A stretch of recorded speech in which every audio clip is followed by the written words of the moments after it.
ಮಗು ಚಿವುಟೋದು ಅವರೇ, ತೊಟ್ಟಿಲ್ ತೂಗೋದು ಅವರೇ. ಹೀಗಂತ ಟ್ವೀಟ್ ಮೂಲಕ ಡಿಸಿಎಂ ಡಿಕೆಶಿಯ ಕಾಲೆಳೆದಿದ್ದಾರೆ ವಿಪಕ್ಷ ನಾಯಕ ಆರ್ ಅಶೋಕ್. ತುಂಬಾ ಚೆನ್ನಾಗಿದೆ ಡಿಸಿಎಂ ಡಿಕೆ ಶಿವಕುಮಾರ್ ನಿಮ್ಮ ನಾಟಕ. ಮಾಧ್ಯಮಗಳ ಮುಂದೆ ಕೈ ಕೈ ಹಿಡಿದು ಒಗ್ಗಟ್ಟು ಪ್ರದರ್ಶನದ ನಾಟಕ. ತೆರೆಮರೆಯಲ್ಲಿ ಬೆಂಬಲಿಗರ ಮೂಲಕ ಬೆನ್ನಿಗೆ ಚೂರಿಗಿರುತ್ತ.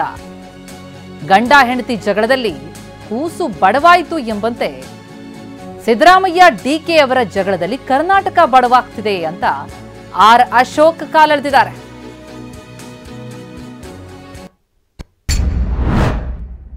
ಮಗು ಚಿವುಟೋದು ಅವರೇ, ತೊಟ್ಟಿಲು ತೂಗೋದು ಅವರೇ. ತುಂಬಾ ಚೆನ್ನಾಗಿದೆ ಡಿಸಿಎಂ ಡಿಕೆ ಶಿವಕುಮಾರ್ ಅವರೇ ನಿಮ್ಮ ನಾಟಕ. ಮಾಧ್ಯಮಗಳ ಮುಂದೆ ಕೈ ಕೈ ಹಿಡಿದು ಒಗ್ಗಟ್ಟು ಪ್ರದರ್ಶನದ ನಾಟಕ. ತೆರೆಮರೆಯಲ್ಲಿ ಬೆಂಬಲಿಗರ ಮೂಲಕ ಬೆನ್ನಿಗೆ ಚೂರಿ ಇರಿತ.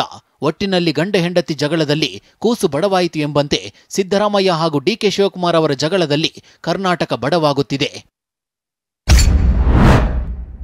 ಮಗು ಚಿವುಟೋದು ಅವರೇ. ಇದು ಆರ್ ಅಶೋಕ್ ಅವರ ಟ್ವೀಟ್. ವಿಪಕ್ಷ ನಾಯಕ ಆರ್ ಅಶೋಕ್ ಕಾಲೆಳೆದಿದ್ದಾರೆ ಡಿಕೆ ಶಿವಕುಮಾರ್ ಅವರನ್ನ. ನಿನ್ನೆಯಷ್ಟೇ ಡಿಕೆ ಶಿವಕುಮಾರ್ ತಮ್ಮದೇ ಪಕ್ಷದ ಶಾಸಕರುಗಳು ತಮ್ಮ ಪರವಾಗಿ ಬ್ಯಾಟ್ ಬೀಸಿದ್ದಕ್ಕೆ ನೋಟಿಸ್ ಕೊಡು ಮಾತುಗಳನ್ನಾಡಿದ್ರು. ಆದರೆ ಅದಕ್ಕೂ ಮುಂಚೆ ಸಿದ್ದರಾಮಯ್ಯನವರು ಕೂಡ ಬಂಡೆ ರೀತಿ ನಮ್ಮ ಸರ್ಕಾರ ಭದ್ರವಾಗಿದೆ ಅಂತ ಕೈ ಕೈ ಹಿಡಿದು ಮಾಧ್ಯಮದ ಮುಂದೆ ಒಗ್ಗಟ್ಟಿನ ಪ್ರದರ್ಶನ ಮಾಡಿದ್ರು. ಅದಕ್ಕೆ ಪ್ರತಿಯಾಗಿ ಚೆನ್ನಾಗಿದೆ ಡಿಕೆ ಶಿವಕುಮಾರ್ ಅವರೇ ನಿಮ್ಮ ನಾಟಕ ಅಂತ ಟ್ವೀಟ್ ಮೂಲಕ ಡಿಸಿಎಂ ಡಿಕೆಶಿಯ ಕಾಲೆಳೆದಿದ್ದಾರೆ ಆರ್ ಅಶೋಕ್. ಸಿಎಂ ಡಿಸಿಎಂ ಜಗಳದಲ್ಲಿ ಕರ್ನಾಟಕ ಬಡವಾಯಿತು ಎಂದಿದ್ದಾರೆ.